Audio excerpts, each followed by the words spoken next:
All right, dude, we are live. What's up, guys? This is Dem Keys, and today we are going to be continuing learning about um, embedded Rust development for the ESP32.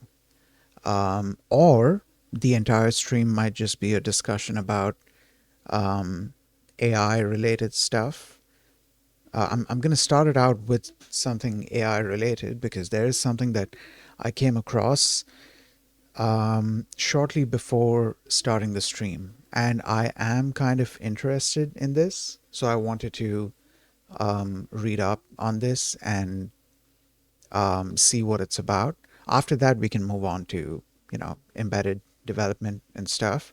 Now that I've finished doing the research that I was trying to do on different Rust project structures and trying to understand how they all work. This has actually been a pretty enlightening, pretty informative journey. I'm considering exporting that entire conversation before I close it. Let me see how well Gemini exports the conversation from the web, and let me see if I'm able to get the entire conversation in Markdown format. Then I'm definitely gonna save it because there's good bits of information in there. Now, okay, I came across a TikTok video of someone talking about how Nvidia apparently released a model, or they're working on a model um, that can play games for you. And that person's video didn't really have anything positive to say about this. It was a whole bunch of sarcastic stuff. But I was kind of interested in reading up on this to better understand what is going on here because I don't know too much about NitroGen. I didn't even know it's called NitroGen. I had to Google, Nvidia. I forgot what I Googled exactly. Hold on. What did I Google here? I didn't Google NitroGen. I also just realized that I think this is what I Googled. Nvidia AI gamer. I think so. I also just realized that it says NitroGen as in nitrogen. That's okay. That's wild. It didn't occur to me initially when I was reading the thing. Give me a second. Let me open up my stream. Uh, yeah. Okay. Let me also take a sip of water and then I can start reading. Because I am interested in seeing what this tech is about. Um, so yeah, yeah. Hold on.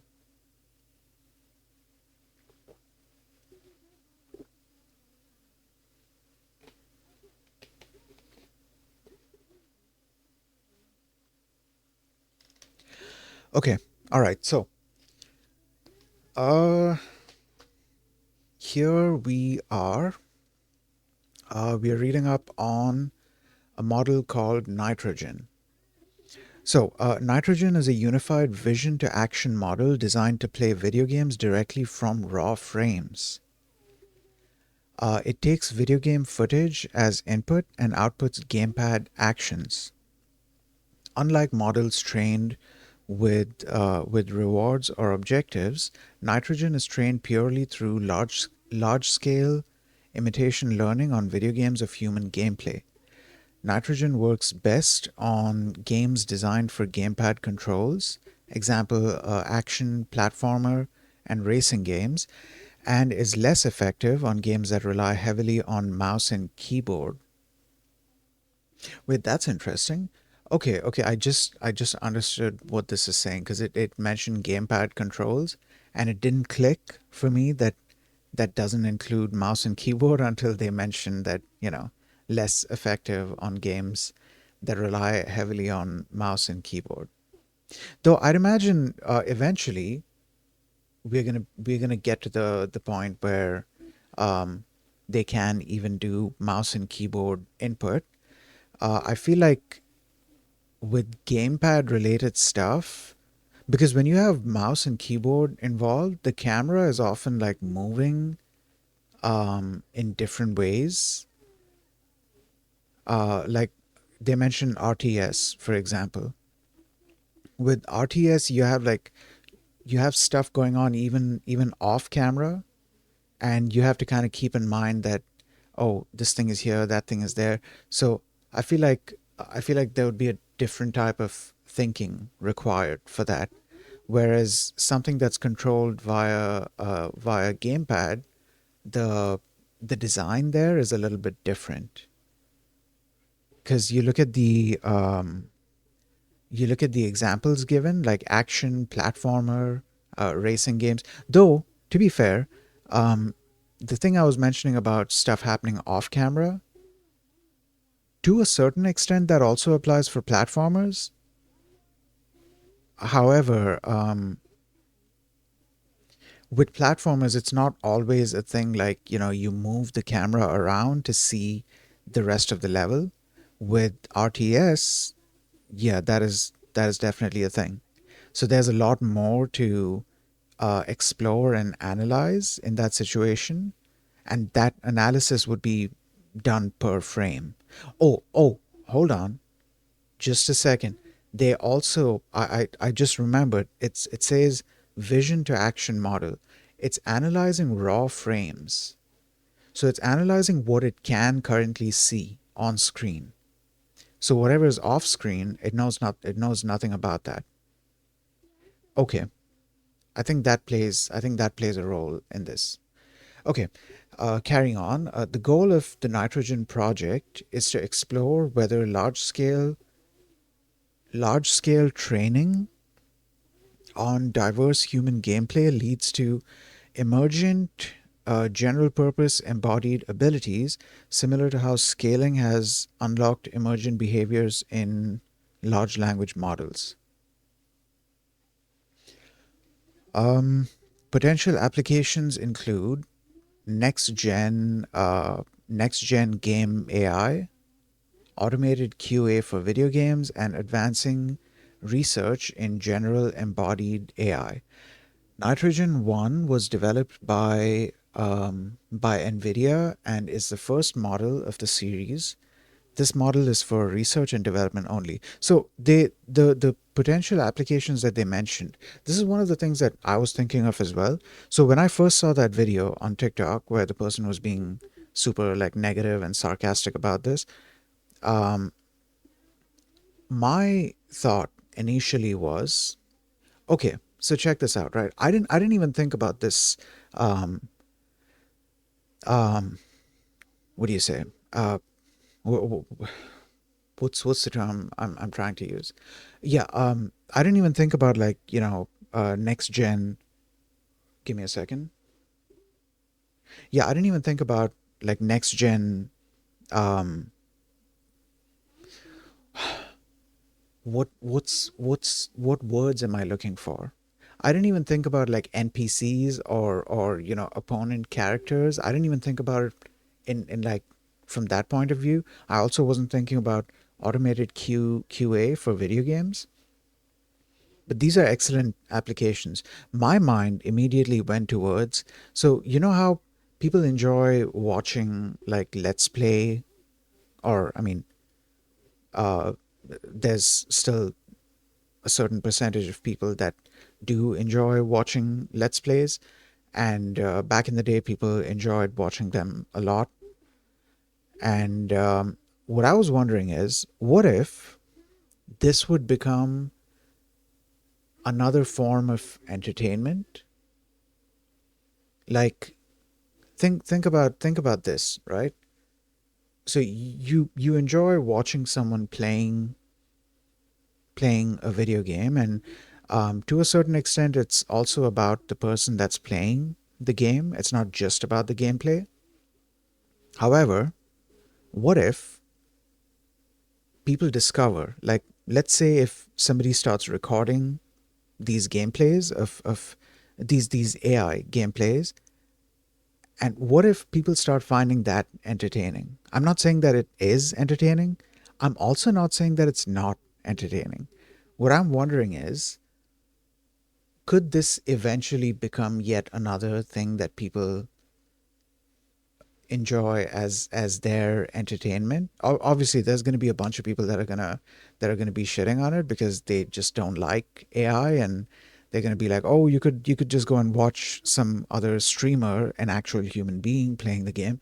Yeah, sure, you could do that, but if the tech is allowing, um, if the tech is allowing you to watch automated gameplay, then that's also an option. So if somebody wants to watch that, then that's their choice. What I'm wondering is this going to turn into a thing that people enjoy watching? And then there's also the fact that, yes, this could very well be used for automated QA. It can be used to improve the AI for enemies, for NPCs, for any sort of automated character, any sort of character that requires AI in a game, which previously people would have had to, code incredibly complex custom AIs for each of the different types of NPCs and enemies and stuff. What if this could present a more unified solution, something that can be applied to multiple different situations by just changing a few parameters here and there, or maybe in this case, I don't know, fine tuning a model? Yeah, yeah, dude, I'm interested in seeing how well this works. I don't know what the requirements are for running this model. I don't know if I can. Uh, I don't know if I can run this model. Definitely, you would require. I mean, I'm assuming you would definitely require uh, a GPU to run this. There might be CPU usage. I'm not sure. Hold on. Sorry, I mean CPU support, but I'd imagine it's leaning more towards the GPU. Our AI models are designed and or optimized to run on Nvidia GPU accelerated systems by leveraging Nvidia's hardware, example GPU cores, and software frameworks, example CUDA libraries. The model achieves faster training and inference times compared to CPU only solutions. Okay, let's open the archive paper and see.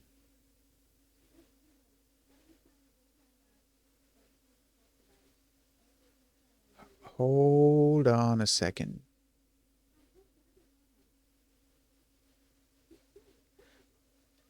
Okay, it says supported hardware microarchitecture compatibility. It's mentioning two NVIDIA architectures, GPU architectures. I don't know if there is CPU, or maybe it could run on the CPU. It's just gonna run really really bad. I'm not sure. I haven't gotten into convolutional neural networks to, or gotten into it enough to know um, just how heavily this would be relying on GPUs. Now there are three archive links mentioned here, but there's only one paper link here. So I'm going to open this up. This is from the NitroGen website itself. It's going to open up a PDF. Just a second. Oh God. Okay. I hope the PDF is not too big.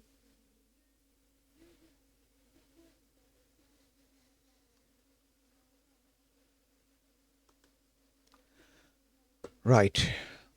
Okay.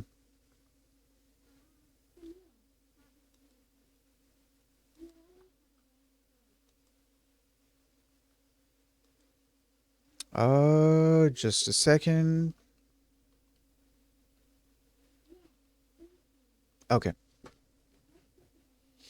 All right. So, Abstract. We introduced NitroGen, a vision action foundation model for generalist gaming agents that is trained on 40,000 hours of gameplay videos across more than 1,000 games.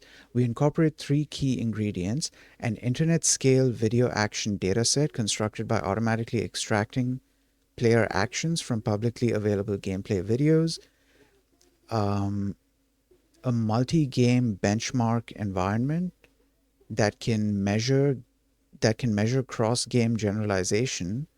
Wait, what does that mean? Cross-game generalization. A multi-game benchmark environment that can measure cross-game generalization. As in the performance across multiple games? Is that what it means? So it's taking like an average of the performance? Then and a unified vision action model trained with large-scale behavior cloning. NitroGen NitroGen exhibits strong competence across diverse domains, including combat encounters in 3D action games, high precision control in 2D platformers, and exploration in procedurally generated worlds. Okay. It transfers effectively to unseen games, achieving up to 52% relative improvement in task success rates over models trained from scratch. All right. We released the dataset, evaluation suite, and model weights to advance research on generalist embodied agents. Introduction: building generally capable body. Wait, what just happened? Oh, okay. Building generally capable embodied agents that can operate in unknown environments has long been considered a holy grail of AI research, while computer vision and large language. You know what I'm wondering? Hold on. Games are already like simulated environments, right?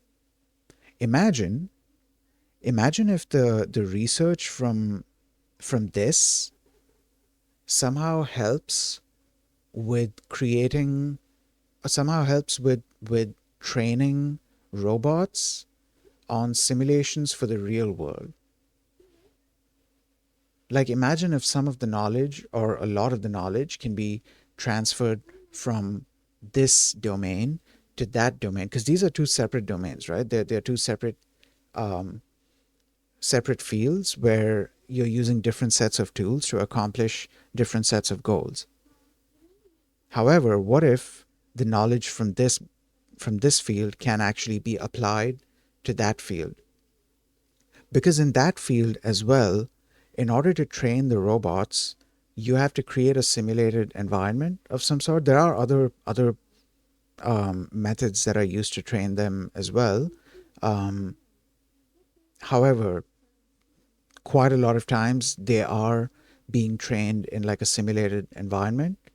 And since games are essentially simulations, what if this knowledge can be transferred in some way to that domain as well? And then we're going to see more advancements in that domain as well, thanks to this. Like, imagine that.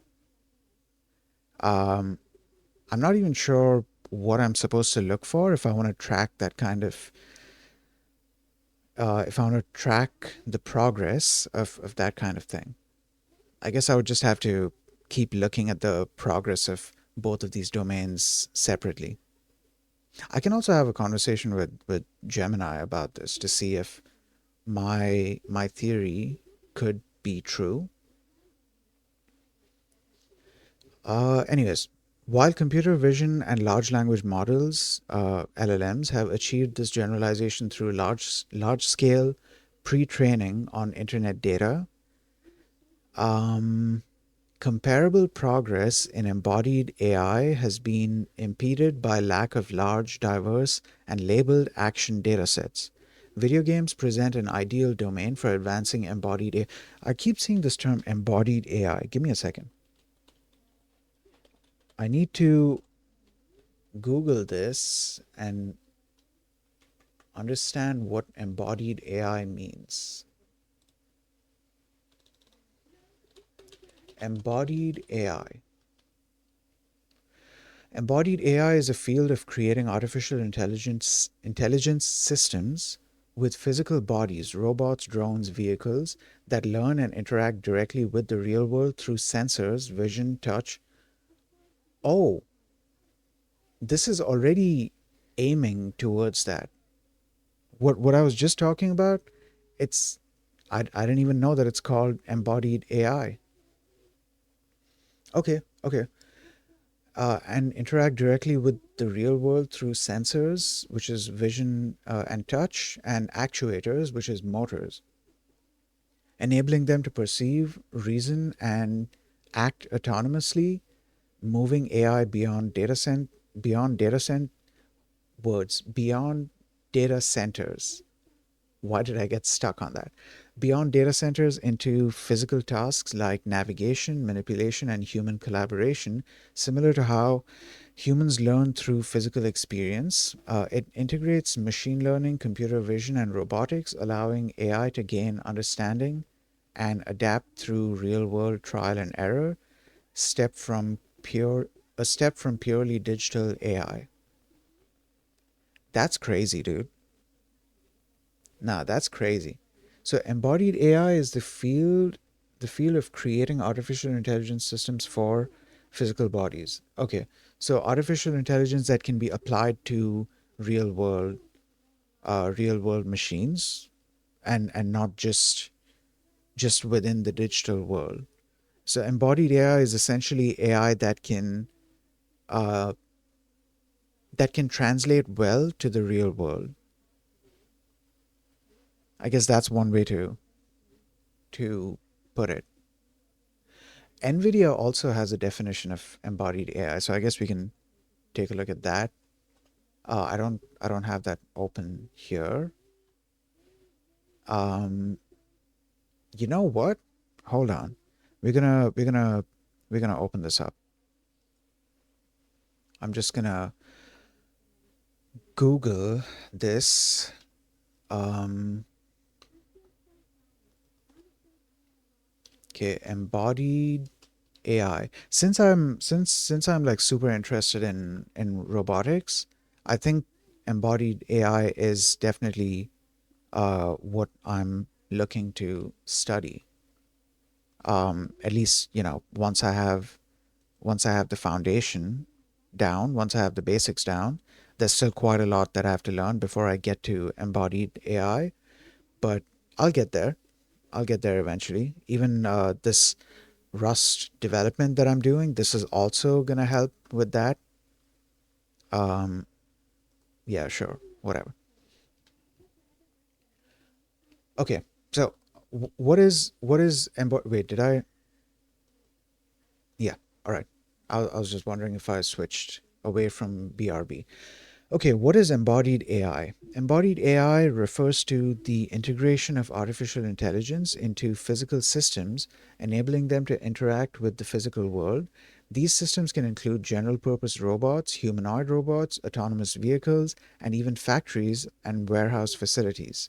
The fusion of machine learning, sensors, and computer vision lets these systems perceive, reason, and act in real world environments. All right. Why is embodied AI important? Embodied AI marks a significant advance. Why did the text become so small? Hold on. I'm going to have trouble reading this otherwise. Okay. Embodied AI marks a significant advancement in the evolution of artificial intelligence, transitioning from the digital realm to the physical world. This shift, enabled by generative AI, opens up a new wave of possibilities by allowing AI to interact with and operate in the physical world. Unlike unlike informational AI, which primarily processes and analyzes data, embodied AI extends the capabilities of AI to physical systems such as buildings, robots, and autonomous vehicles like cars, trucks, and robotaxis.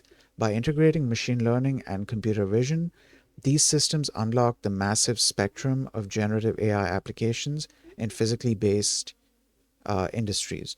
Research is continuously pushing the boundaries of what embodied AI can achieve, making the technology more sophisticated and versatile. What does it take to build embodied AI? Embodied AI relies on a number of technologies and goes through development stages supported by three AI scaling laws to come to life. One, pre-training, um, which is data sources. Pre-training involves using large data sets to teach AI models fundamental skills and knowledge before they're fine-tuned for specific tasks. Web data. Oh, these are all the data sources? Yeah, okay. Web data. Web data provides a broad and diverse set of data on human-centered activities and common sense information for robot foundation models. Exposing AI models to this data is in pre-training helps them understand a wide range of scenarios and actions that they might encounter in the real world. Real world data. Pre training AI models with data from actual robots helps ensure that they can handle the complexity and unpredictability of the real world. This data helps bridge the simulation to reality gap, making AI more robust and adaptable. Synthetic Synthetic data from simulation and world models. Synthetic data generated from digital twin simulations can be used alongside real world data to train multimodal physical AI models. Digital twins are physically accurate virtual replicas of real world environments, such as factories or cityscapes with accurate physical attributes. Users can run multiple scenarios, randomizing parameters like lighting, color, texture, and location. World Foundation models, which are neural networks that simulate real world conditions by understanding spatial dynamics and physics, can further enhance the synthetic data generated from simulations to achieve photorealism.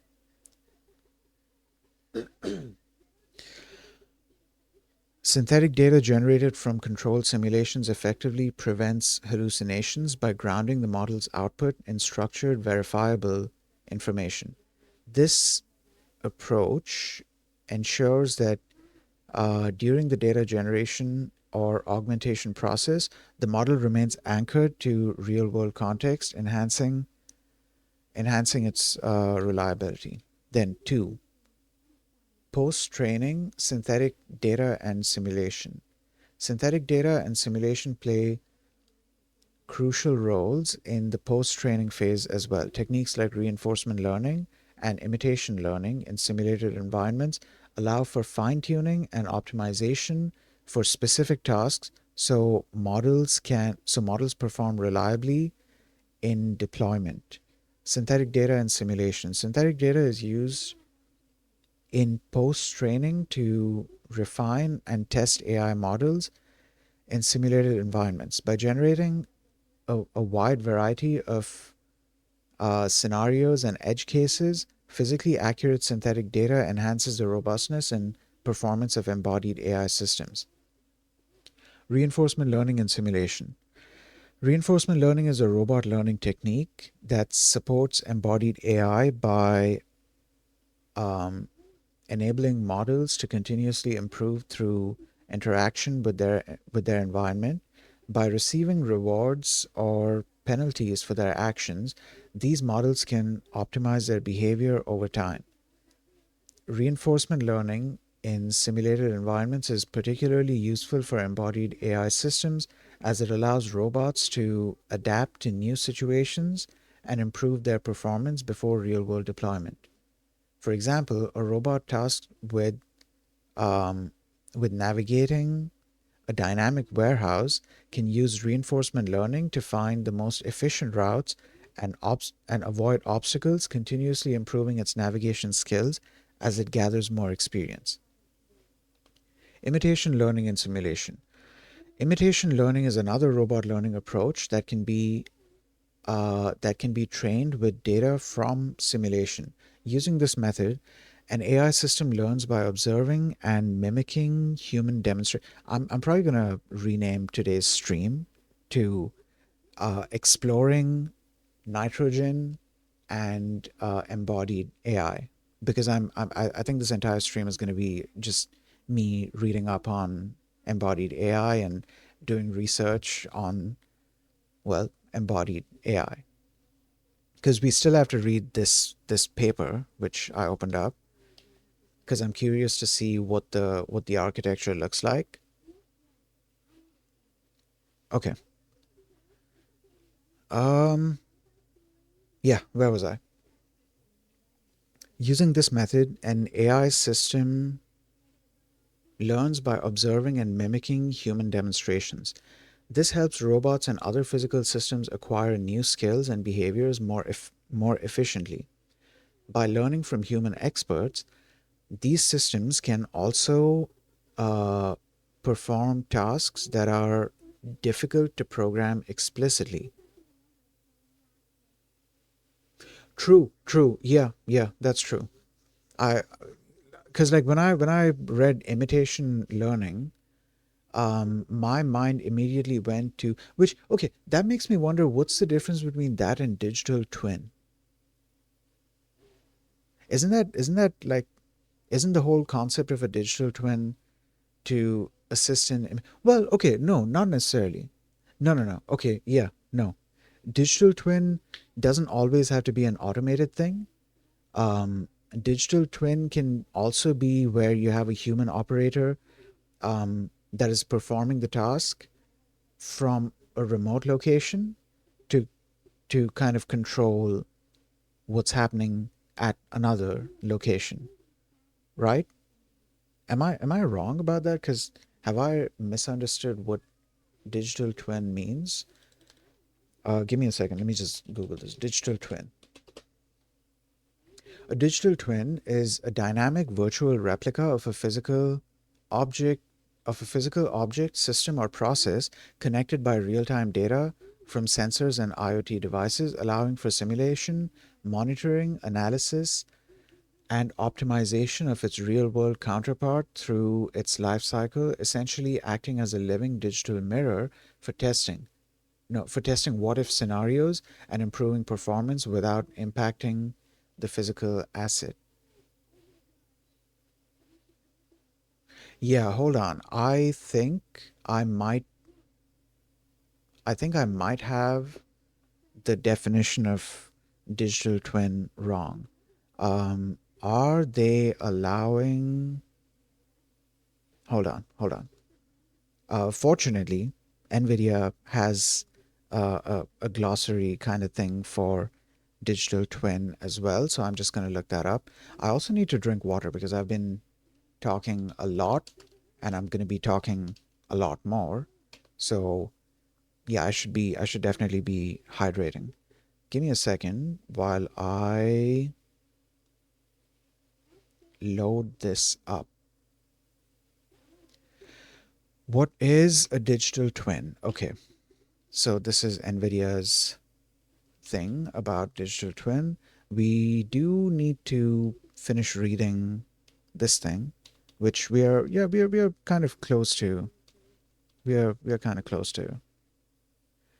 Uh, give me a second. I'm just gonna grab my water and, well, hydrate.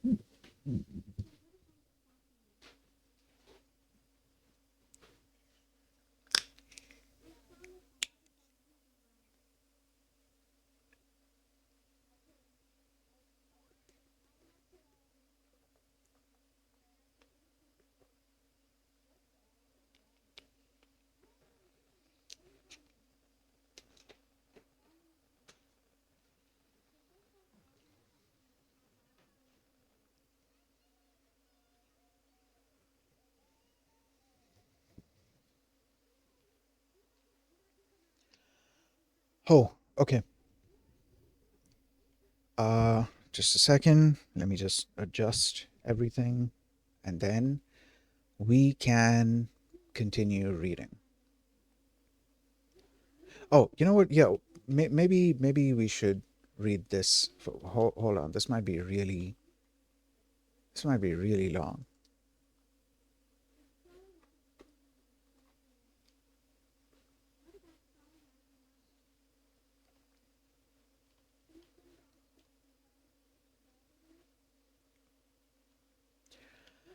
Uh, okay, let's get like a quick rundown of what digital twin is. We don't necessarily need to read the entire thing. Okay, what is a digital twin? Digital twins are virtual representations of products, processes, and facilities that enterprises use to design, simulate, and operate their physical counterparts. Wait, these are virtual representations. So these are virtual representations of real world things. And those virtual representations are used to design, simulate, and operate the physical counterparts. Okay, so earlier when I was saying that digital twin could be kind of like um so like my idea there was, imagine there's a factory where some kind of assembly work has to be done, right?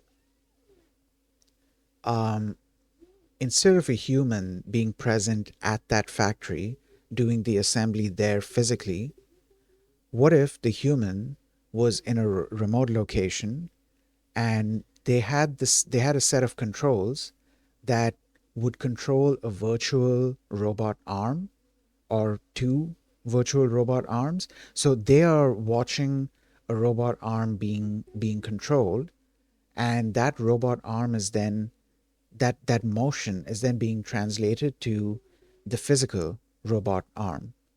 And that's how this human is controlling that robot arm. That was my idea of, like, that was the idea that I had when I was thinking of digital twin. Though it seems like there's a lot more to it. It can be used for much more sophisticated use cases than just the simple thing that I was thinking of. I just can't think of other use cases. I guess we should continue reading this and we'll kind of get better, you know, use cases. Evolution of digital twin technology. NASA is widely recognized for pioneering the concept of digital twins, a revolutionary idea demonstrated by the Apollo 13 mission. During the mission, NASA utilized Earth based simulators connected to the spacecraft via real time data updates, which allowed engineers to troubleshoot alongside astronauts and ultimately avert a disaster. While the concept of digital twins has been applied in industrial manufacturing since the early 2000s, recent advancements are pushing the boundaries of digital twin technology even further. Digital twins are now benefiting from improvements in data interoperability driven by open data frameworks like OpenUSD, computer graphics, generative AI, and accelerated computing, leading to emergence of a new class of physically based and AI enabled digital twins. Okay, these next generation digital twins not only connect to enterprise data and production systems at the edge, but also incorporate um, physically accurate materials, lighting, rendering, and behavior to support a range of advanced planning, simulation, and operational use cases. As digital twins evolve, they become crucial in testing and refining the generative, physical AI driven autonomous systems in the real world. This technology leap, this technological,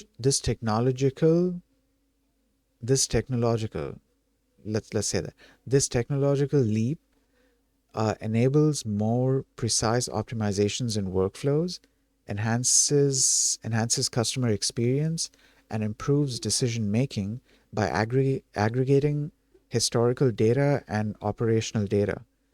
In in turn, digital twin technology Facilitates predictive maintenance, reduces downtime, minimizes physical or material waste, boosts product quality, and enables supply chain optimization. Digital transformation driven by digital twin technology is setting new standards for product and facility lifecycle management and automation, ensuring that physical objects and their digital versions are optimally aligned and efficiently managed throughout their life cycle. Okay, this is a digital twin of a ship visualized in Siemens technology. I have not seen this name in years. Holy shit. This used to be like a phone company, or at least that was one of the things that they used to do, one of the many things. Hold on. Am I remembering this wrong? Siemens phone. I remember this. This is like way back when. This is like back in the day. Like, holy shit. This is this is like before smartphones. That's why I remember this. This is from like way back in the day, dude. Holy shit. That's insane. That is insane. Anyways, okay. Moving on from this. Oh, Google AI is giving a small overview of this. It said Siemens phones were popular German mobile phones, mobile devices known for innovation, color screens, slider designs, MP3s, until Siemens sold its mobile division to BenQ in 2005, becoming BenQ Siemens. Okay. I'm wondering if it's called Siemens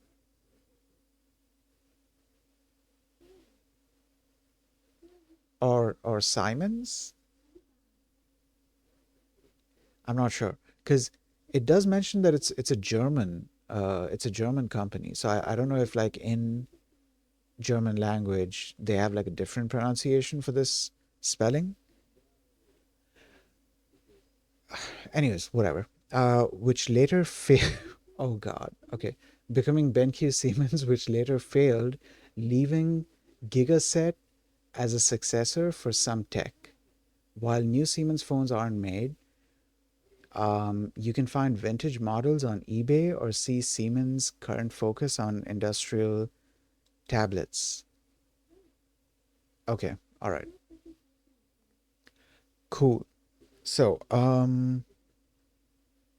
yeah, I was, dude. I feel like I need to have a conversation with Gemini about this because I'm still having a hard time. Oh, you know what? Okay, let's let's read this. How does digital twin technology work? Digital twins are born by integrating data that best describes their real world counterparts.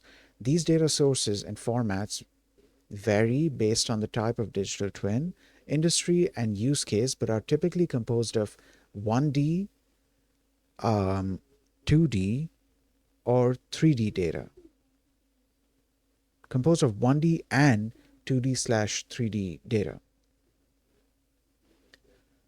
Combining these data sources to create digital twins unlocks incredible new possibilities from advanced design and planning to simulation and remote real-time of monitoring and control of operations. IoT sensors and devices play a crucial role in providing real time data that keeps digital twins accurate and up to date, allowing for dynamic interactions between the physical and digital realms. What are the benefits of digital twins? Okay, hold on. Hey, so I'm having trouble understanding the concept of digital twins. Can you explain it to me and give me some examples of how it works? Right, let's see what Gemini says.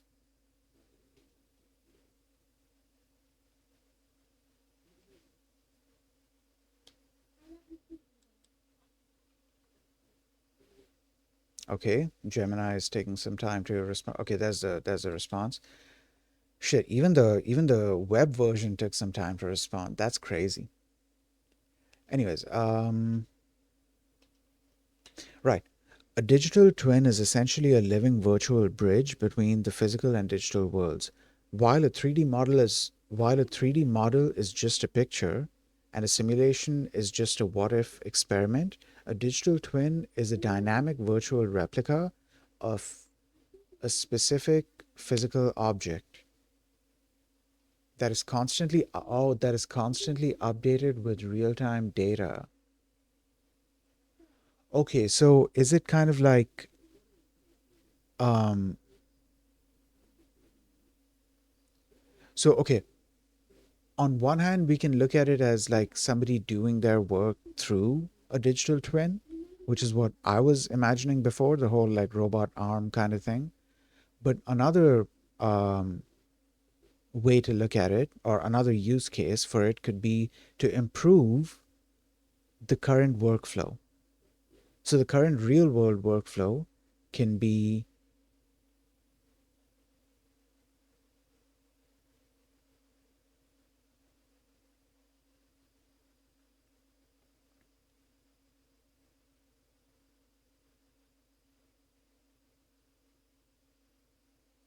hey, give me a second.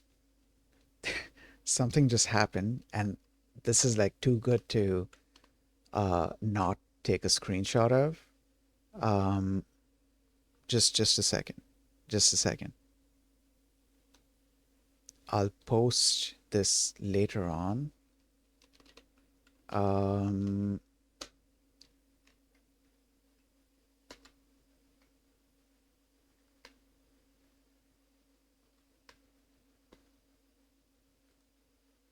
just a second.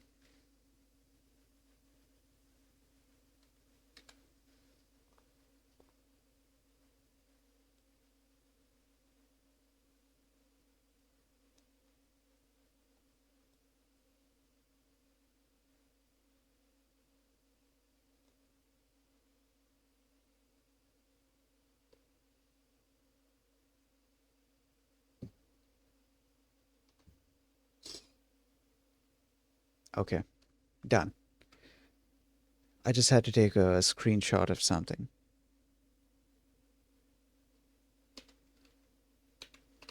All right. Uh right. So since the stream that I had open is no longer accessible, I need to open up a different stream.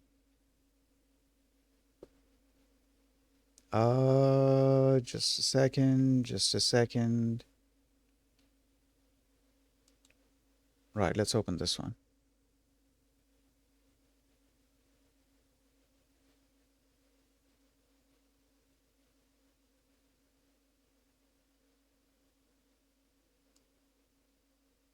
Okay. All right. Back to what we were reading. Okay, so while a 3D model is just a picture and a simulation is just a what if experiment, a digital twin is a dynamic replica of a specific physical object like a jet engine or a wind turbine that is constantly updated with real-time data. All right. How it works, the three-step loop. Think of a digital twin as a conversation between a machine and a computer. Sensors. The physical object fitted with the physical object is fitted with various sensors, like temperature, pressure, vibration, etc. Then we have the data stream. These sensors send real-time data to a cloud-based system. Then the twin. The virtual model processes this data to mirror exactly what the physical object is experiencing. If a bolt on a real bridge begins to loosen, the digital twin feels the change in tension and alerts engineers before a crack even forms. Okay, key industry examples: automotive, Tesla. So every Tesla car has a digital twin in the cloud. I didn't know that. Okay, all right. Sensors in your car send performance data back to Tesla. If they notice a specific group of cars is experiencing battery drain in cold weather, they can test a software fix on the digital twins first. Once they find a solution, they can send an over the air update to the real cars to fix the problem. Then, aerospace, Rolls Royce engines.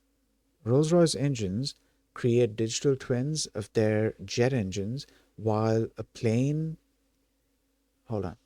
Rolls Royce Rolls-Royce creates digital twins of their jet engines. While a plane is in flight, the engine sends data about fuel flow and heat to a ground station. The twin predicts when a part might fail. Instead of waiting for a breakdown, the airline can have a mechanic ready with the exact part the moment the plane lands. Okay. Urban planning, smart cities. Example: Singapore. Singapore has a complete digital twin of the entire city? Wait, is that true? Hold on, hold on. Let me look this up.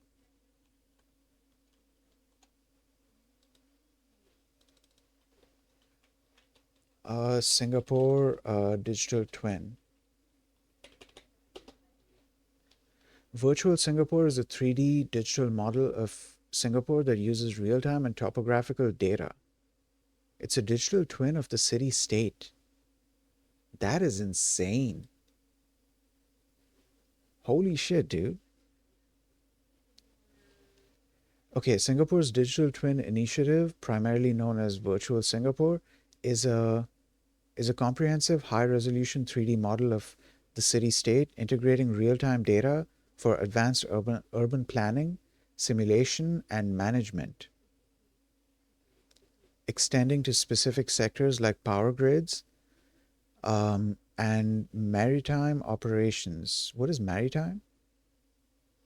I've heard this word before, but I haven't really looked into it too much. Is it like a military thing?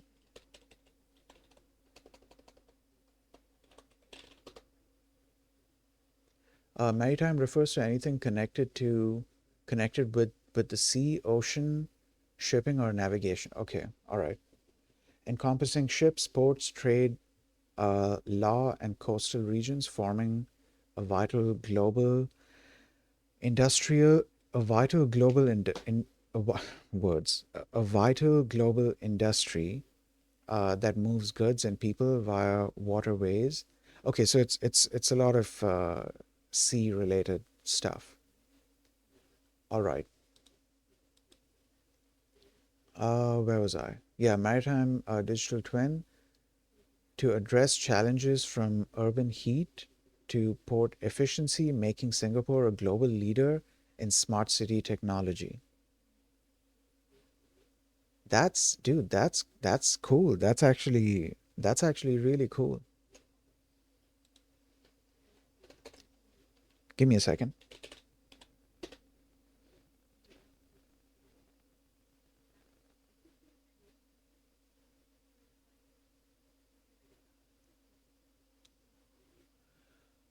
Uh, Hold on.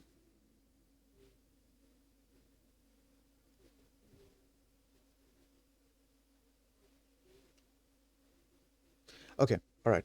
So back to what I was reading here. Okay, all right, cool. Then healthcare. The digital patient. Researchers are working on digital twins of human organs for example. Okay, so I think what I was thinking of was a little different than what this is actually used for, because what I'm seeing here is that um a digital twin of something is essentially a model that's been constructed by continuously monitoring the real world thing that you're trying to, construct. So you're continuously monitoring that real world thing to produce a digital twin, and based on the monitoring that you're doing, you are then able to predict if something needs to change or something needs to improve or something might fail or something like that. So essentially it's creating a simulation out of the real world data that it's getting. So I need to ask Gemini, what about what I was thinking? Like what does my thing fall under? Because I think I might have had a completely wrong idea of digital twin. Okay, let's continue reading. So researchers are working on digital twins of human organs. For example, a doctor could create a digital twin of a patient's heart that can then test different surgeries or medications. That would be really useful. Yeah. Yeah, because then they can experiment on it, um, and it wouldn't be harming the human being because they're experimenting on the digital twin of that organ, right? They're not experimenting on the actual organ. So on the digital twin, they can run as many simulations as they want, and they can get things wrong as many times as they need to before they finally get it right. That would actually help with research a lot, though I'd imagine they're already doing that right now to whatever extent it's possible. Where was I? They can then test different surgeries or medications on the virtual heart to see how the patient will react before performing the actual procedure. Then, digital twin versus traditional simulation. It is easy to confuse these two, but here's the main difference. Data source. In a traditional simulation, the data source is theoretical or historical data, and in a digital twin, it's real time data. True. Yes, true.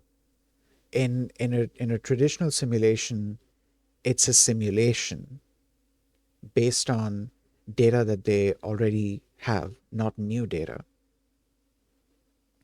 In a digital twin, it's constructing essentially a simulation, but it's constructing it out of brand new data, and the simulation is constantly being updated.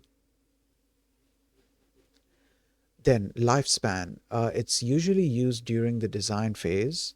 Traditional simulation is usually used during the design phase, and digital twin, the lifespan exists for the entire life of the object. Okay, that makes sense, because if the object is not giving any more real-time data, then the twin can't be updated anymore. Then connectivity. With the traditional simulation, connectivity is one way, design and result. I don't understand that. Whereas in digital twin, it's two-way, from object to digital twin and from digital twin to object. Oh, maybe they mean connectivity in the sense of like um, you get the data from the real world to the digital twin, and then based on that, that results in something happening to the real world thing. Like for example, you might get the data that then says in your digital twin that, hey, so and so part is about to fail, and then as a result of that, you then go and perform like maintenance and repairs and stuff on the real world object. Analogy: a simulation is like a movie script. It tells you what could happen. A digital twin is like a live streamed sports game. It tells you exactly what is happening right now. Okay, so this helps me picture digital twin technology a little better. I am wondering something though. Previously, my idea of digital twin was something along the lines of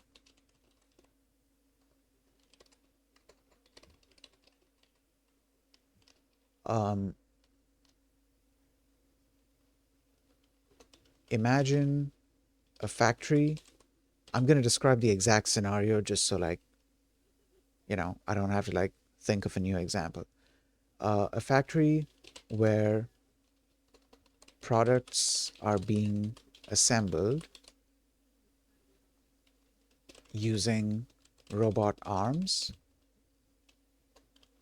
The robot arms are controlled by a human, but hold on. But the human is controlling the robot arm through a digital simulation remotely, rather than being at the location. That's a fantastic observation. What you're describing is actually a very important cousin of the digital twin called teleoperation, or sometimes telerobotics. While they're closely related, there's a subtle but key distinction of how the brain of the system works. The key difference is who is leading. In your scenario, teleoperation, the human is the brain, the digital environment is just a user interface like a high-tech video game controller that allows you to reach a distance to move a physical object. That allows you to reach, that allows you to reach across a distance to move a physical object. In a digital twin, the data is the brain, the digital model is used to analyze, predict, and optimize. The twin isn't just a remote control, it's a mirror that stays active even when a human isn't touching it. How they work together, the omniverse concept. In a modern smart factory, your idea and the digital twin concept actually merge into a powerful system. This is often how companies like BMW or Nvidia run their plants. The digital twin monitors. The factory has a digital twin that tracks the health of the robot arms, how much power they use, and how fast they are moving. And the simulation tests. Before you, the human, take control, you might run a what if situation in the digital twin to see if the robot arm's path will hit a support beam. Then the human intervenes, your idea. If the digital twin detects an error that the AI can't fix, a human logs in from home, puts on a VR headset, and uses the digital twin as a remote cockpit to manually guide the robot arm through the tricky part of the assembly. Okay, all right. Why your idea is the future? Your intuition is spot on for the future of work. We call this the industrial metaverse. It allows a specialist in Germany to repair a machine in Brazil by stepping into the digital twin and moving the physical robot arms remotely. All right, cool. Okay, so yeah, my idea of a digital twin was wrong. My idea of a digital twin was definitely wrong. Um, at least based on what Gemini is saying, it, it's closely related, but it was definitely not digital twin. Um, my idea of digital twin was what's apparently called um, telerobotics. Give me a second. Close this and this.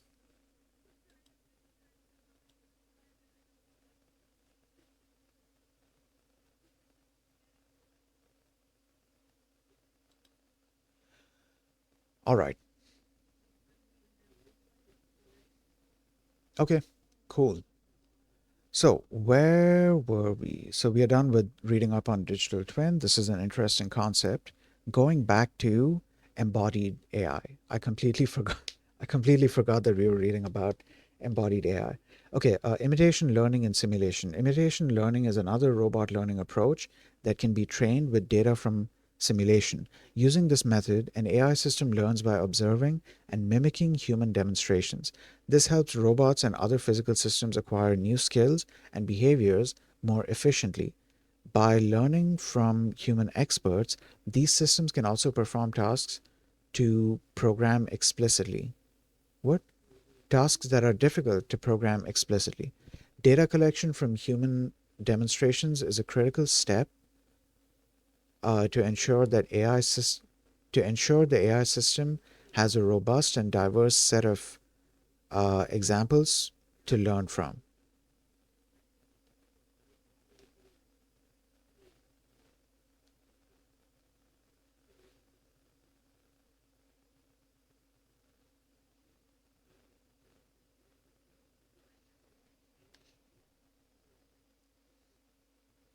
Okay, inference and runtime technology. Inference involves the real time application of trained machine learning models to make predictions and decisions based on the data processed by computer vision language models and vision language models.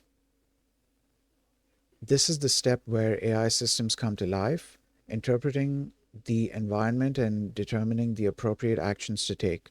The below technologies are crucial for powering embodied AI in real time. Computer vision. Computer vision algorithms process and interpret visual data from cameras or other sensors in real time. This is crucial for tasks such as object recognition, navigation, and scene understanding, helping an AI system accurately perceive its environment. LLMs. Once AI can see and interpret its surroundings, it can use LLMs and deep learning algorithms to process and generate natural language. This allows robots and autonomous vehicles to understand and respond to human commands, such as communicate, as well as communicate complex information. LLMs improve the interaction between humans and embodied AI systems, making them more user friendly and effective. Then, vision language models. Building on the capabilities of LLMs, vision language models integrate multimodal data such as images, videos, and sensor inputs. In the context of embodied AI, VLMs enhance the cognitive uh, and interactive capabilities of physical systems by providing deeper contextual understanding, improving communication, and enabling predictive capabilities. Visual Vision language action models. Wow. Vision language action models further integrate these capabilities with natural language processing and action planning to refine the system's ability to perform complex tasks and interact with its environment. All right. Okay. Okay. Nvidia Isaac Lab. Um,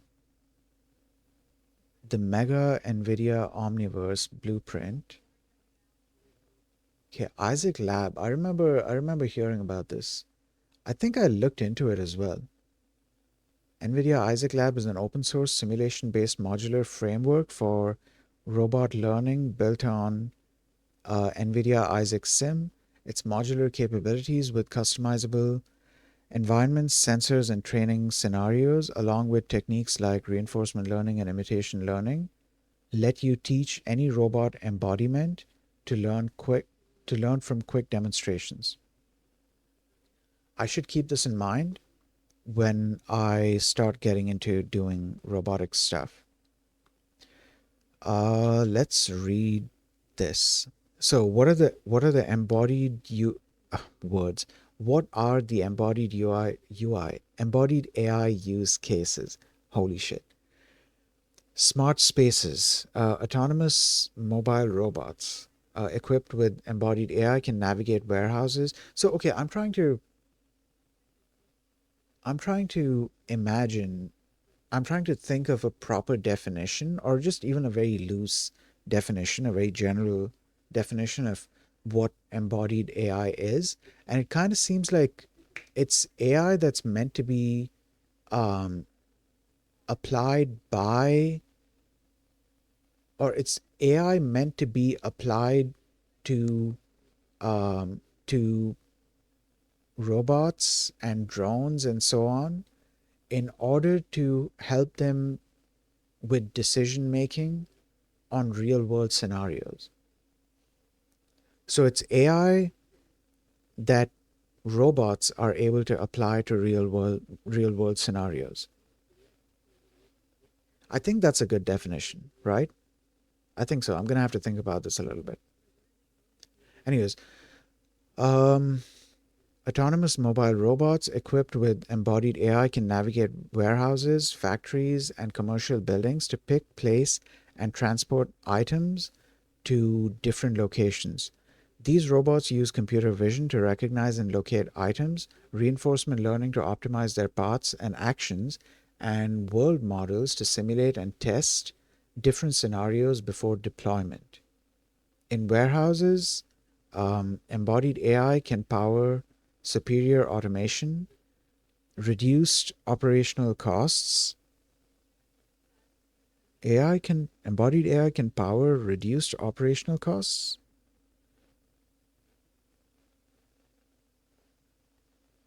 Oh no, I think it's saying embodied AI can power um, superior automation and it can reduce operational costs. And or is it saying that it can power superior automation, it can power reduced operational costs, and it can power improved accuracy in inventory management and order fulfillment.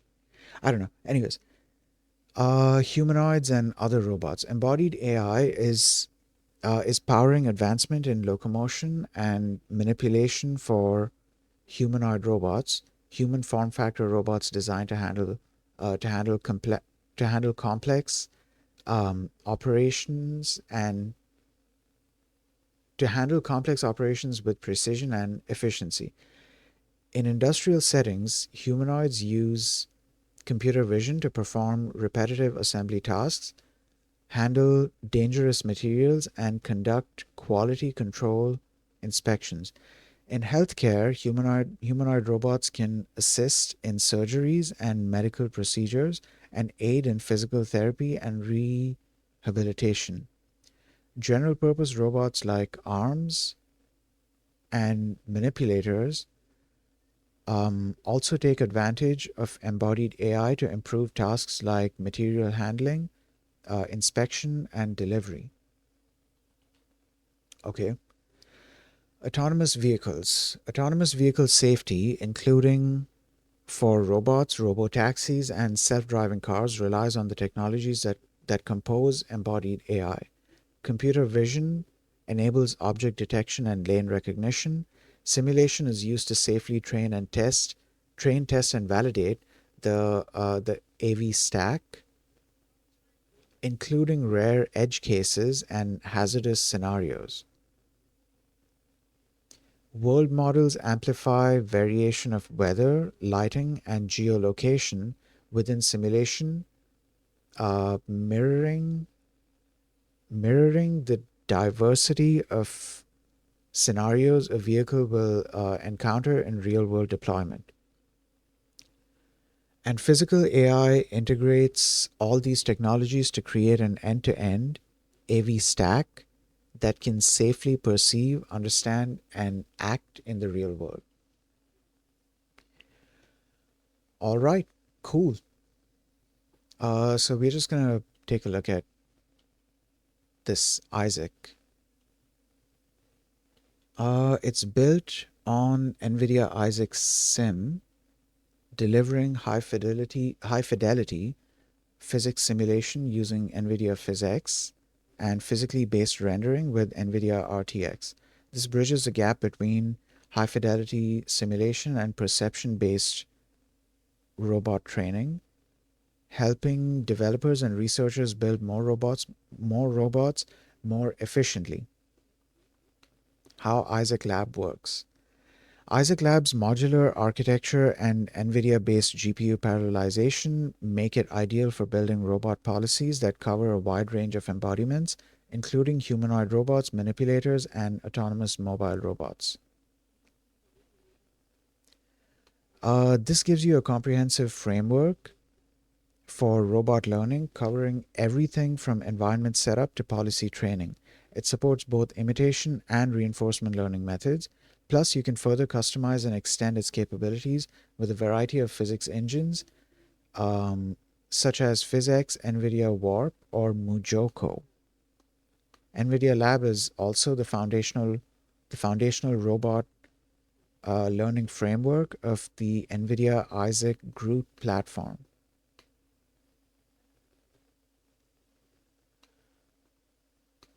Okay, what does Isaac Sim do then?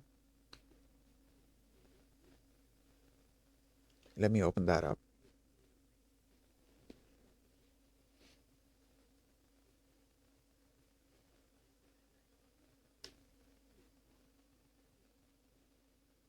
Okay, give that a second. Um, is there more to this? A simulation framework for multimodal robot learning. See how so and so, so and so, so and so. Okay, my system kind of froze. I think I've opened a little too much, a few too many tabs, because I still have that PDF file open as well. Oh, the PDF file, we had to read that. Hold on, hold on. I forgot that we had to read that as well. To be fair, I mean, I was just curious to see what the architecture looks like. It's not like I would understand all of the architecture because I'm still, very new to different types of neural network architectures. So far, I've only explored feed-forward architecture. I haven't looked into convolutional neural networks or recurrent neural networks or even transformer-based neural networks. So um, I would only kind of understand what's going on there, but I was just curious. Okay, NVIDIA Isaac Sim is an open source framework built on NVIDIA Omniverse that enables developers to simulate and test AI driven robotic solutions in physically based virtual environments. Isaac Sim is fully extensible. Okay, go back here. It's so this is built so Isaac Lab is built on Isaac Sim. Isaac Sim is built on NVIDIA Omniverse. And I remember looking into NVIDIA Omniverse. Um, this has like its own set of tools. There's even like a whole editor kind of thing that you can download and you can set up a virtual world in and you can run it. I'm pretty sure it's very resource heavy. That was one of the reasons why I didn't try it out. Maybe I should try it out. If it's available on Linux, I might try it out. Um, just to see how heavy it is. I need to stop opening these extra tabs, dude. This is going to cause my system to just hang eventually.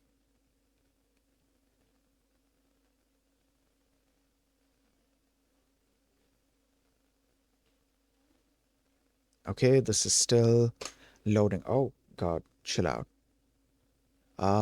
Embodied AI. I think we are done reading up on embodied AI. We are also done reading up on digital twins. Um, hopefully this will make it load a tiny bit faster, maybe. Okay, we have some progress here. Yeah, I should definitely rename today's stream to exploring embodied AI and or exploring embodied AI, digital twins, and NitroGen.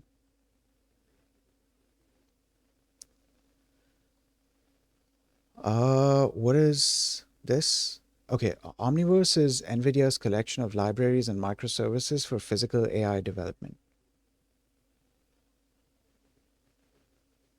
Um, Give me a second here because this thing seems to be frozen.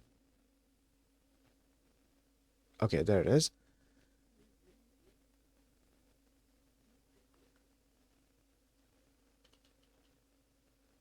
Yeah, okay. I'll probably look into this later on. For now, though, we're probably just going to glance over the PDF a little bit. We're not going to read the entire thing. Anyways, I didn't have plans on reading the entire paper on stream or just even in general at all because it's like 16 pages, dude. Um, I might read parts of it. I'm not going to read the entire thing. Where was I? Yeah. Video games. Video games present an ideal domain for advancing embodied AI since and okay, I'm glad that I thought about this in the beginning. From the beginning, like I was having this thing that what if this knowledge be can be somehow transferred to or even applied to um like real world AI or like robotics related AI. And it turns out that that's kind of their objective here. They're trying to they're trying to train models to perform well in these simulations. So hopefully they can then apply that knowledge uh, to real world AI and then build up on that knowledge so it can better perform in real world solutions. If anything, the knowledge from these simulations is probably going to provide a pretty decent foundation for them to build up on for real world data. Now, where was I? Video games present an ideal domain for advancing embodied AI since they offer visually rich, interactive environments and tasks that span a wide range of complexities and temporal horizons. However, prior approaches face substantial limitations. LLM based methods exploit either handcrafted programmatic APIs to expose internal game states and control agents, or complicated perception mo- complicated perception modules for textual information extraction and object detection.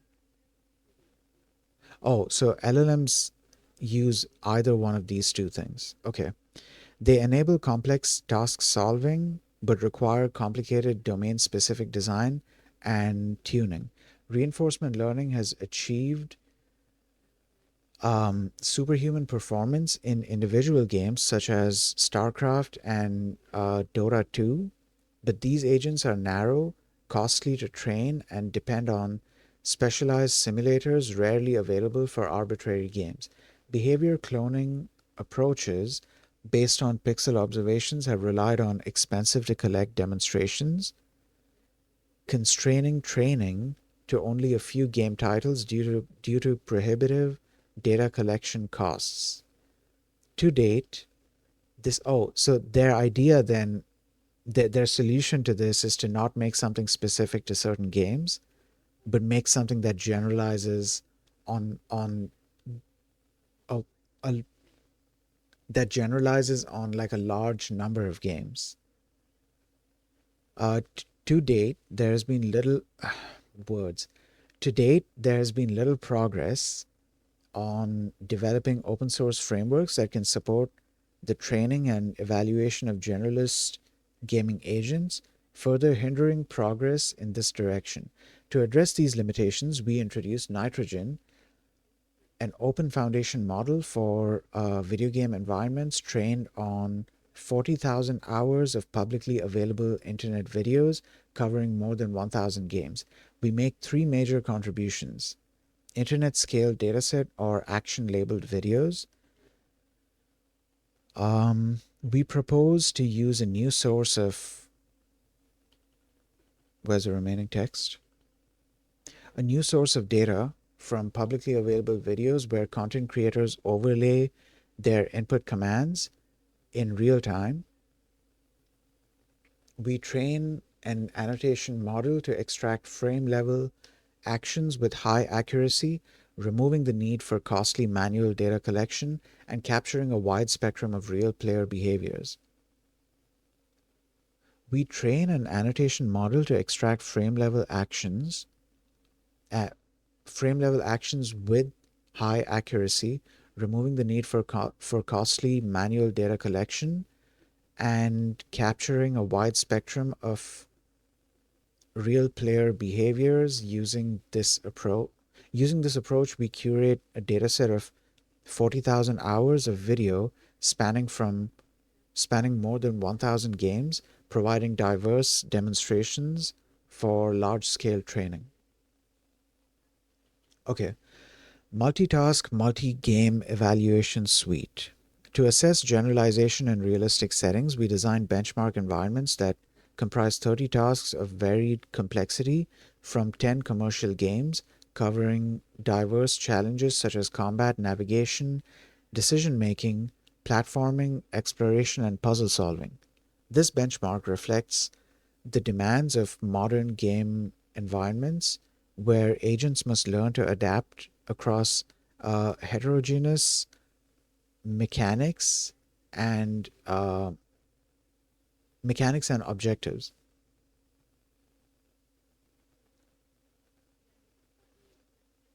We provide a universal gymnasium API for our evaluation suite that allows users to wrap any game to test diverse agent capabilities. This API is what we refer to as the universal simulator in figure 1. So this is figure 1.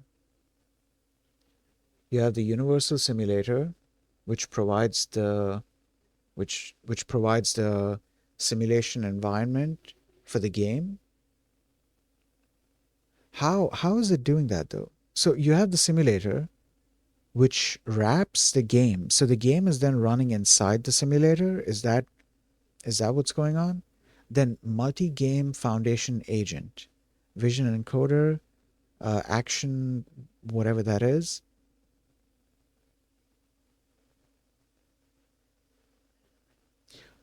Okay, yeah. So it seems like through the simulator, we are getting frames for this agent.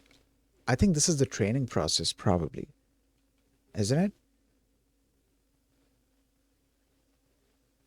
it? Universal simulator. Wait, okay. Let's read this. NitroGen consists of three main components: multi-game foundation agent, which is in the center, a generalist vision action model that takes in game observations and generates gamepad actions, enabling zero-shot gameplay across multiple titles and serving as a foundation for fine-tuning on new games. Then Universal Simulator, an environment wrapper that allows any commercial game to be controlled through a Gymnasium API. Wait, an environment wrapper that allows any commercial game to be controlled through a Gymnasium API. So the simulator kind of has like hooks into the game. Or well, I don't know if you'd call them hooks.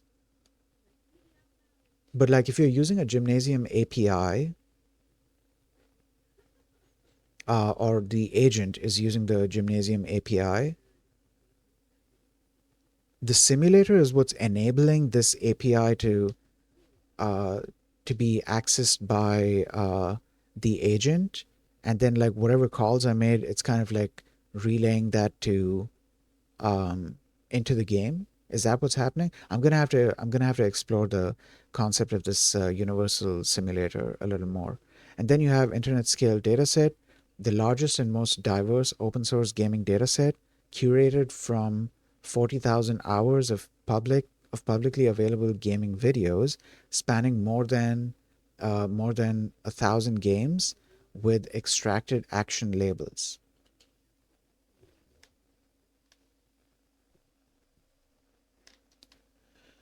Okay, all right. Did I read this part? Yeah, I did. Then down here we have large-scale behavior cloning pre-training. To demonstrate the feasibility and benefits of internet scale pre-training, we train a vision action transformer model on our dataset, We demonstrate strong results on our benchmark suite, validating our end-to-end pipeline and showing that it is possible to train a strong multi-game policy using only noisy internet data. We show the benefits of behavior cloning pre-training by post-training our base model on games not seen during training. The model fine-tuned from the pre-trained NitroGen weights shows up to 52% relative improvement in success rates over the model trained from scratch. Okay, given a fixed data and compute budget. Okay, we open source the NitroGen dataset, simulator, and pre-trained weights. We envision NitroGen. Oh, so this is how we are getting the inputs. This is how it's studying the inputs. Okay, input video frame, gamepad localization with template matching,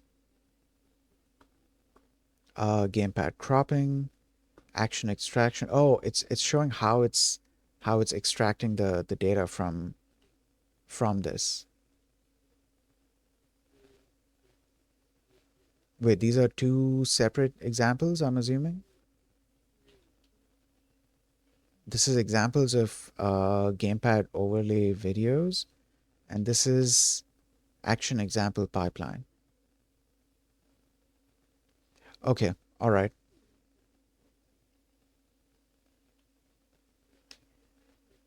Oh, you know what? I wonder if the universal simulator is also used. Wait, no.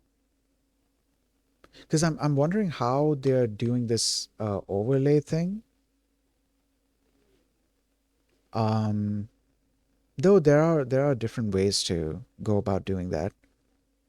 I'd imagine you could probably create a sort of you could create like a graphical application using Rust and use the gamepad, one of the gamepad crates, to kind of get whatever the inputs are. But I don't know if that's like always capturing the input. That would be interesting to find out, though. That would definitely be interesting to find out. I'm interested in finding that out. Kind of like a keylogger, but for gamepads. So it's like always capturing the input. Yeah, I wanna see if it's like limited to a specific window, or if like in general it just sends a signal to the OS and you can like read that signal from any other application as well.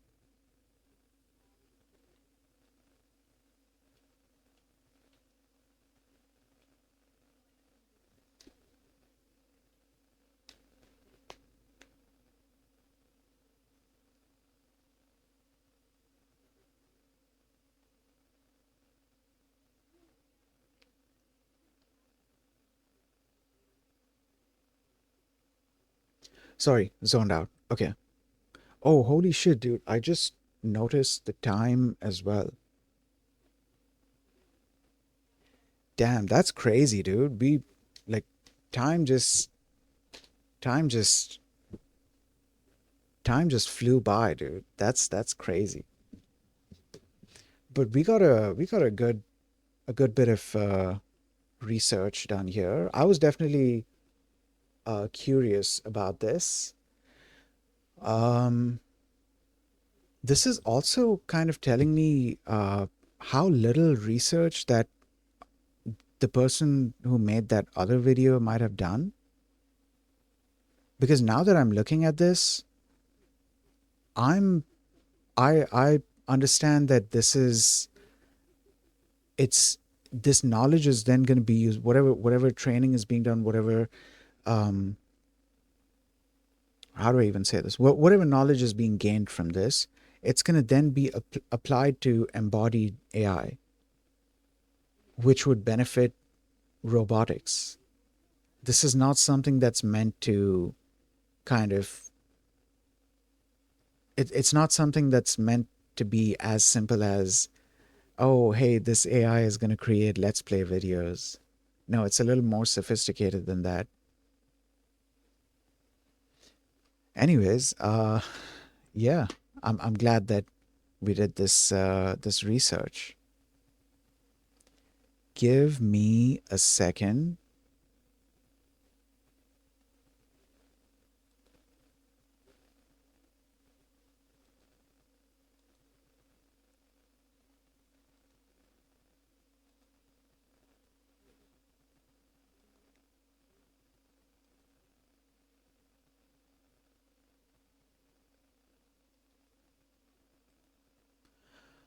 Uh, right.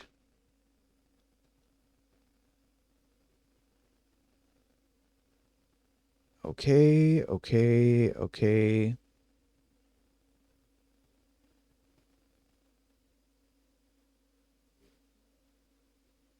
All right.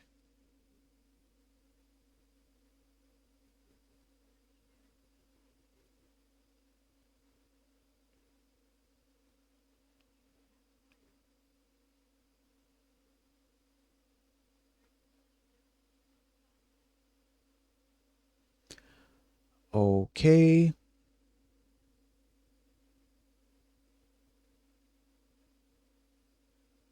Um,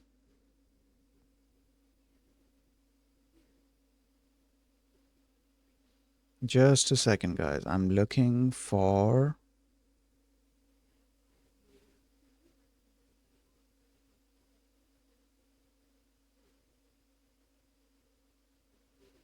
Oh God, my system is slowing down big time, dude.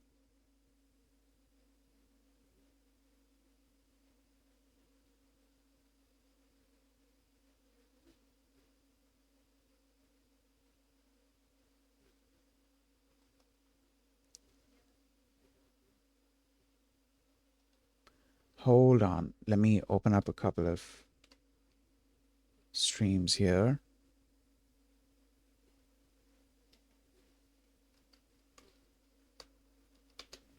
Okay, can't go to this one. Um,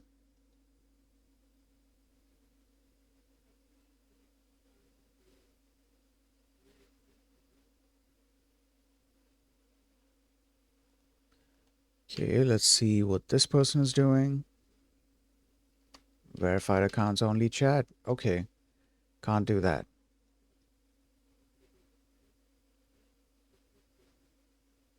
Um, reading stream.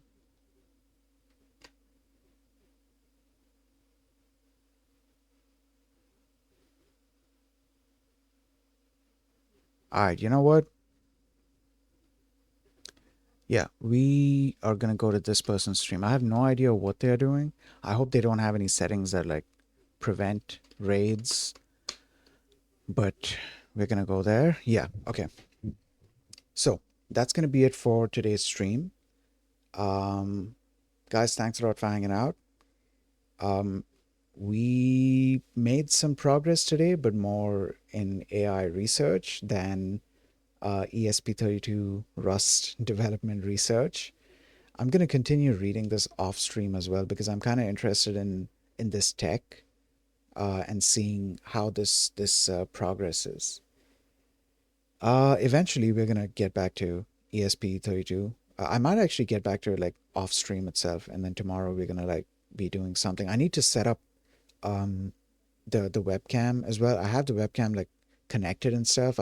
I'm pretty sure I even have the scene thing for it. Um, though I kind of want to set it up on my other machine. I don't want to set it up on the machine that I'm streaming on. I want to set it up on my other Ubuntu machine, and then from there it's going to be streamed. Actually, no, maybe that's not a good idea because the frame rate is going to suck if I do that.